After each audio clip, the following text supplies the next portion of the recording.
মোবাইলের নেশাতে বড় হচ্ছে জাতি, জানি না কি হবে রে ভাই ভবিষ্যতের গতি। রাতের বেলায় ঘুম খানি রে, করে শেষে যে চুরি, পাই না এখন দিনের বেলায় মধুর ঘুমের স্বাদ। পড়ালেখার ধার ধারি না, মোবাইল নিয়ে থাকি, মেধার বিকাশ হচ্ছে না যে সমুদ্রে ফাঁকি।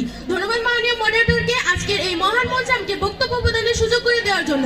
বিতর্ক চলছে এবং আজকের বিতর্কের বিষয় নির্ধারিত হয়েছে মোবাইল ফোনে শিক্ষার্থীদের পিছিয়ে পড়ার অন্যতম কারণ। বাস্তবতার প্রেক্ষাপটে দাঁড়িয়ে ও অত্যন্ত যুক্তিসঙ্গত কারণে আমি ও আমার দল এর পক্ষে অবস্থান করছি। আমার দলের প্রথম বক্তা বিষয়টিকে নানাভাবে সংজ্ঞায়িত করে গেছেন এবং আমার দলের দ্বিতীয় বক্তা এসে বিষয়টিকে কিছুটা হলেও প্রমাণ করে দিয়ে গেছেন যে মোবাইল ফোনে শিক্ষার্থীদের পিছিয়ে পড়ার অন্যতম কারণ। এ পর্যায়ে আমি পক্ষ দলের তৃতীয় বক্তা অর্থাৎ দলনেতা হিসেবে বিষয়টিকে সুস্পষ্টভাবে যুক্তি দিয়ে প্রমাণ করে দিয়ে যাব যে মোবাইল ফোনে শিক্ষার্থীদের পিছিয়ে পড়ার অন্যতম কারণ। মাননীয় মডারেটর, রায়হান একজন ভালো ছাত্র ছিল। পঞ্চম